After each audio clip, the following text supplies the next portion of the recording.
Have you ever wondered how a tiny seed turns into a plant that grows flowers and fruits and then more seeds? What exactly is a plant's journey from birth to rebirth?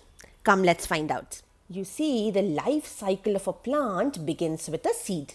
At first, it may look lifeless, but inside, it holds everything it needs to grow into a brand new plant.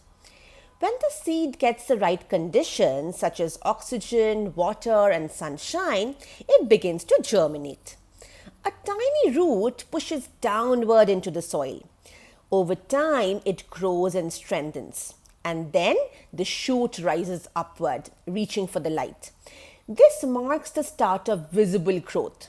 And this process is called germination. And the young plant that emerges is called a seedling. The seedling grows bigger and stronger. Leaves appear and spread out. The plant starts making its own food in a process called photosynthesis. Over time, the stem thickens. More and more leaves grow and the plant reaches maturity. Once it's mature, it begins to grow flowers. And these flowers are more than just pretty. They help the plant make seeds. Now, every flower has a male and a female part. The male part makes a powder which is yellow in color and it's called the pollen grains. And each of these pollen grains, they carry tiny cells that help form seeds. Now, for a seed to form, the pollen has to travel to the female part of the flower. This is called as pollination. And the transfer of pollen grains can either happen within the same flower, it can happen within the same flower, or it can happen between two flowers. And pollination takes place with the help of water, wind, and insects such as bees, butterflies, who carry pollen even without realizing it. Now, once the pollen reaches the female part, something special happens. Let's zoom in to see what happens.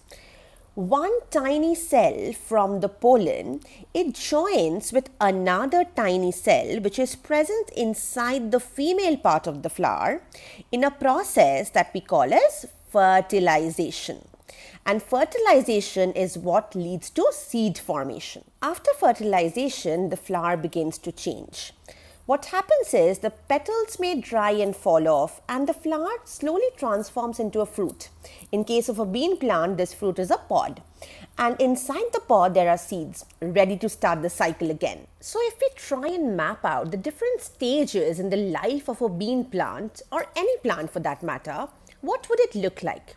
It would start with a seed growing into a seedling, which then spreads its leaves, develops flowers, which then turn into fruits.